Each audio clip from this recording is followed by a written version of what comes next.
poverty is passed on. It's taught in your families. And middle class is taught in families. And so the people right now who are sitting at home, who are struggling financially or worried about money or unhappy, they may be making a lot of money, but unhappy with what they're doing, it was probably taught to you. This society did not become rich by workers. It became rich by the people who knew how to put the workers to work.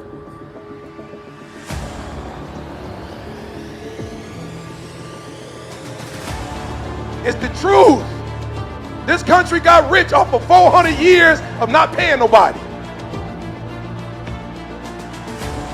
That's how they became rich. It's free labor.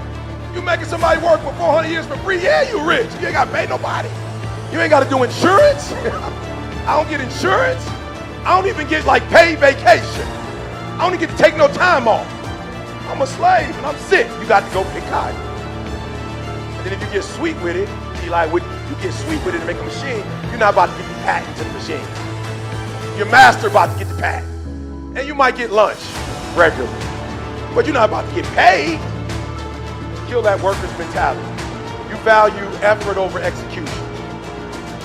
For real, I love it, I love it. I love it. The have-nots, you think because you put in 50 hours, even though it was at 70%, you think that's But no, we're just a bunch of married men who are kind of like Robin Hood and his gang. Are you Robin Hood? Taking from the rich and giving to the poor? No, I don't believe it. I don't believe in giving to the poor. But you're giving knowledge to the poor. Yes, that's a very big difference. You see, people say, well, why don't you give the poor money? So the only problem with that is it just creates more poor people. Give a man a fish, he fishes for the day, or eats for the day. Yeah, you give a man a fish, you get a lot of people who want more fish, but you teach them to fish. But you are the Robin Hood of knowledge, because I see you giving this knowledge out, and yeah. Do the rich people cringe and say, don't tell them that, Robin? Yes. Don't tell people what you know. Right. Keep them poor. But, unfortunately, the poor, as was in the Bible, I'm not real religious, the poor will always be amongst us, because it starts up here. Right, it's that fear mentality. It's in their words, and the words become flesh. Okay, I'm not really religious. I flunked out of Sunday school also. But when they say I can't afford it or I can't do that, they go down. They become what they say. And I meet so many people, I can't afford it. You think I'm made of money? Your mom used to say that. Your mom used to say that. My dad, my PhD dad, he says, what do you think I am, made of money? I can't afford that. And my rich dad would say, that's why he's poor. Poor people say, I can't afford it, I can't do that, I don't have time. Because this is an escape. It's an escape, you know what I mean? It's easy to say I can't afford it. Oh, I'm too tired. Oh, I can't go to the gym. When you could go to the gym, but no, I can't. The truth is, I'm just too lazy to go to the gym. And you play it safe, and you don't introduce new risks into your life, and so I have job security. Right. And your rich dad used to say what instead of I can't afford it? How can I afford it?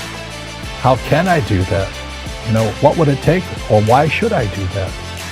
He says that a question opens the mind, a statement closes the mind. So when you say, I can't afford it, your mind shuts down, and you become what you say. Like I struggle with weight.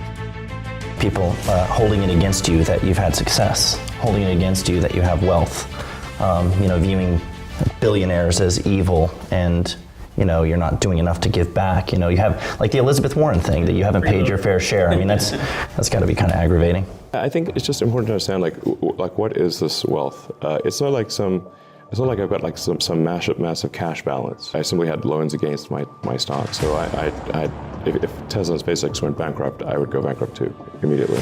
I could easily have diversified and protected myself financially if SpaceX or Tesla went bankrupt, but I did not. Tesla's value and SpaceX's value is not up to me, it's up to investors. And they decided Tesla was worth $1 trillion in the public market. And I own 20% of the company, so you're not apologizing right now? You're not going to look into the camera and say, I'm so sorry? Look in the camera right now. I'm just trying to explain, I don't think people necessarily understand. They don't, that this is not some function of sort of hoarding or something. It's simply that I own 20% of the company that became very valuable as decided by external investors. And so 20% of $1 trillion valuation is $200 billion. A long time ago, when we Yes. first started Millennial Money, I made my usual wise-ass remark, only lazy people use their own money. And that's because I have spent much of my life raising capital. Today you have crowdfunding and all that stuff. But the reason I had to learn to raise money was because I had no money. And so if you read Rich Dad, Poor Dad, in there, my rich dad always said, never say, I can't afford it. And it was my rich dad and many of my teachers subsequent to that that said, lazy people always say, I can't afford it. I don't have the money. That's why they're poor. They have a poor mindset. So instead of figuring out how to raise money, it's just really easy to be a loser. And I call it losers. It pisses them off. Because we all have the power, if we wanted to not be poor if we learned how to raise money. So I hear, and the reason I get upset, I still get hot on this. My poor dad, my PhD father, he always said to me, he says, I'd be a rich man if I didn't have you kids. And I said, well, Dad, not my fault you had kids. I just can't afford it because I have kids. And the more he said that, the angrier I got. So when I met my rich dad at age 9, he says, well, that's why your old man's poor, because he's lazy. He thinks his PhD is going to carry him. He says, everybody can say, I don't have money, I can't afford it. He says, that's why he's poor. He's lazy. But my father kept going back to school, Stanford, University of Chicago, Northwestern. He never learned any of this stuff. They still don't know it because most teachers want a paycheck, pension, and tenure. They want job security. So the mindset is different. And that's what they teach the kids. And most of your stress is because you're thinking about too many things at once. In fact, when people don't do things, it's not because they can't. It's not even because they don't want to. It's because of the way they are focusing on what I call chunking things. When people don't follow through, here's what they do. I'll give you an example. Who here believes exercise is very important, but you don't exercise regularly? Let me see a show of hands. Raise your hand. More hands than most of us want to raise our hand, right? Now, who here really focuses, or I should say exercises regularly? Raise your hand. Regularly. Okay, great. Who here does not exercise regularly even though you believe it's important? Just be truthful. Okay, great. So let's see what the difference is here. A person who does not exercise regularly, I want you to raise your hand and I want you to tell me why you don't exercise regularly. Be truthful. Okay? Yes, sir. I don't have the time. Now, is that true? He even knows it's not true. He's going to answer you first. No. But it feels like he doesn't have the time because time is emotion. And he's got so many other things he is focused on getting results in that adding this to the list seems like a lot, right? And the other things are very important to him, like his business. I don't have the time. He has the time.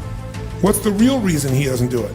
Because of the way he thinks about exercise. When he focuses on what it would take to exercise, he does it very differently than someone who follows through. When you think about exercising, what's involved?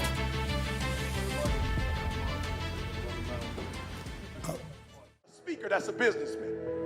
So I'm trying to own as many companies as I can, get as much equity as I possibly can.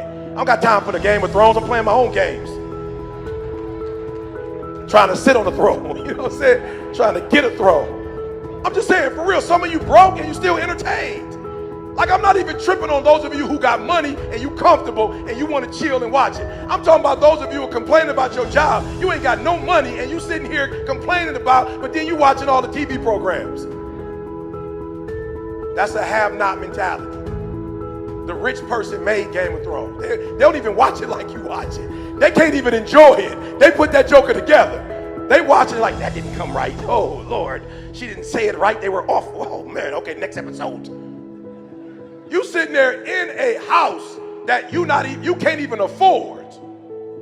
You in your mama basement watching Game of Thrones. You just comfortable. I just need to come out right now. See, give me a device on the next one. We can just start hitting folks in the face. Just blah.